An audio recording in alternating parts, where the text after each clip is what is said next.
What we mean by alternative strategies on a very fundamental basis is not about style, classification, or strategy. What one person decides to call himself, I'm a hedge fund or I'm a long only guy. That is not how we think of alternative strategies. What we think on a much more fundamental basis is how do you make money? The risks that you are taking in the market, are those different risks than the risk a long-only equity or a long-only credit manager takes. So alternative strategy for us is a manager trying to extract return from the market by taking risks that are fundamentally different than the risk that you see on the rest of your portfolio, like equities or bond or credit. Alternative strategies can help protect against downside risk in a multiple different ways. The first and very fundamental way is if it is truly alternate, where it is sourcing the risk from a different way from the market, it will not go down at the same time when your equity portfolio or bond portfolio is going down, so long as what you own is truly alternative, not a sneaky beta within your alternative portfolio. Second, if you look at all the other asset classes, the traditional asset classes, equities, commodities, credit, they have all, after GFC, they have become very correlated. So they don't really provide you with a protection. Alternative strategy offers you lots of different ways to provide you with that tail protection. So one thing we do for the two funds that we work very closely with Advance on is to provide that long volatility exposure. Because consistently, when markets go through extreme stressful times, that negative tail protection, there are very few things that offer that protection except things like long volatility.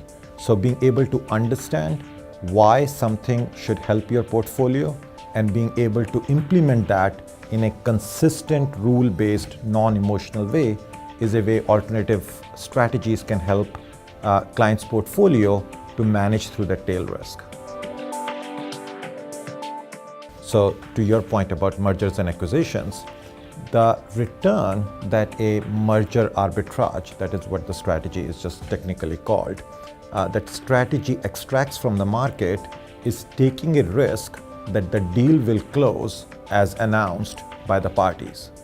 Now that risk is very different than the risk from owning traditional equities. If you look, in fact, over the last 15 to 20 years, the average beta of merger arbitrage strategies relative to equities is very low. It's about 15%, with a positive Sharpe of about 1.3, about 8% return with 5% volatility.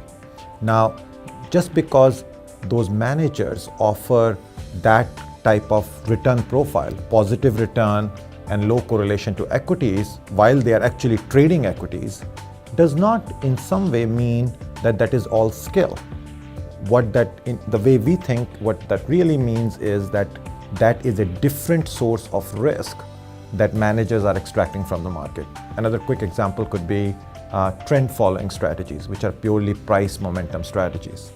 They are based on a lot of academic research that says prices tend to trend in normal times as well as in very stressful times. So what these strategies do, again, they don't have a directional bias to be long or short risk, but they let the market dictate whether they are long or short risk. Again, a carefully combined combination of these strategies, which are well thought out, which are again tested against where the market is, we think provides a very good different source of or alternate source of risk for clients' portfolio. And by adding them in a client's portfolio, they make the client's portfolio much more efficient than it would be without having these risks in their portfolio.